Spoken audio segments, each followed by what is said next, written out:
Привет, привет, с вами Алена. За работой у нас мастер Елена и снова случай из нашей практики. Обратилась девушка с жалобой на то, что ей что-то мешает на стопе. Она это заметила относительно недавно и хотела сначала сковырнуть. Но, естественно, ничего у нее не получилось, и она обратилась к нам. В процессе работы мы выяснили, что она носит ортопедические стельки, но не индивидуальные, а просто стандартные из ортопедического магазина. И дело в том, что такие стельки могут иногда не подойти. На то они и есть стандартные, а не индивидуально изготовленные. Лично у меня был такой случай, когда у моего сына в 8 лет вдруг откуда-то взялись стержневые мозоли. Я очень долго не могла поверить, что у маленького ребенка такое в принципе может быть, но потом провела аналогию и поняла, что ортопедические стельки, которые я ему покупала в обычном ортопедическом магазине, ему совсем не подходят.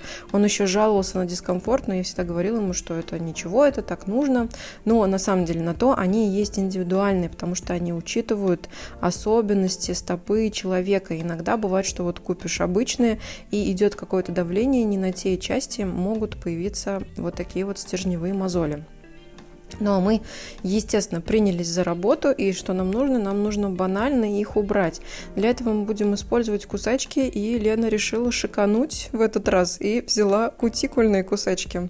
Берет с меня плохой пример, ведь он заразителен. Да, если честно, бывает иногда мы грешим тем, что срезаем кожу именно кутикульными кусачками. Это как бы не то чтобы очень плохо, у нас в принципе есть заточка, но дело в том, что заточка, она же не может бесконечно точить твой инструмент. Однажды он у тебя просто закончится, ведь после каждой заточки лезвие становится чуть-чуть короче.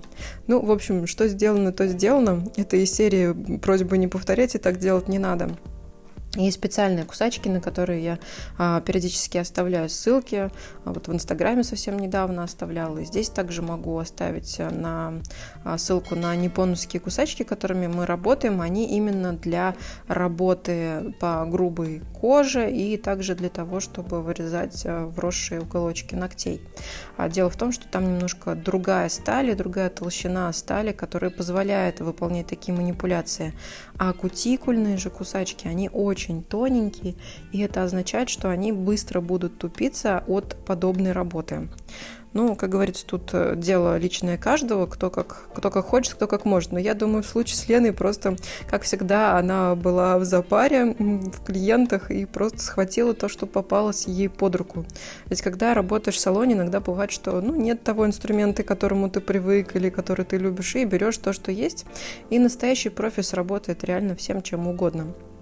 Но все-таки, если еще и инструмент профессиональный, то это вообще классно, потому что он очень серьезно облегчает жизнь. Ну а после того, как мы срезали всю сухую кожу, это, кстати, совершенно безболезненно, это процедура, во время которой клиент не чувствует ничего, потому что кожа сухая, нам уже не нужна. Мы переходим к шлифовке и сглаживанию границ. Для этого мы взяли песочный колпачок, гритность 100-150 грит, как правило, бывает. Это нужно для того, чтобы убрать все границы, чтобы кожа дальше не цеплялась, то есть свести все на нет. По необходимости дальше можно шлифануть еще и бафом. Естественно, клиентке была рекомендована все-таки индивидуальная стелька. Мы ей все объяснили, все рассказали. Дальше уже выбор за ней, потому что заставить мы точно не можем.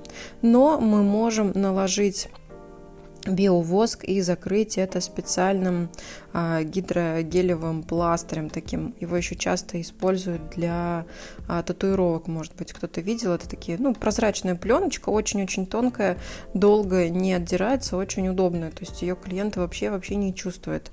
Ну, а биовоск для регенерации, для того, чтобы быстрее происходил процесс заживления. Также рекомендована разгрузка, но пока она у нас отказалась под соусом того, что у нее есть свои стельки, и пока что она в них верит. Как говорится, клиент всегда прав, наша задача объяснить и рассказать, возможно, в следующий раз она все-таки захочет пойти по нашей схеме. Но, тем не менее, даже таких манипуляций будет достаточно для того, чтобы снять неприятные ощущения, чтобы ей стало легче и уже было совсем не больно ходить. Ну а я на этом с вами прощаюсь и напоминаю, берегите себя и свои ногти. С вами была Алена, пока-пока и до новых встреч!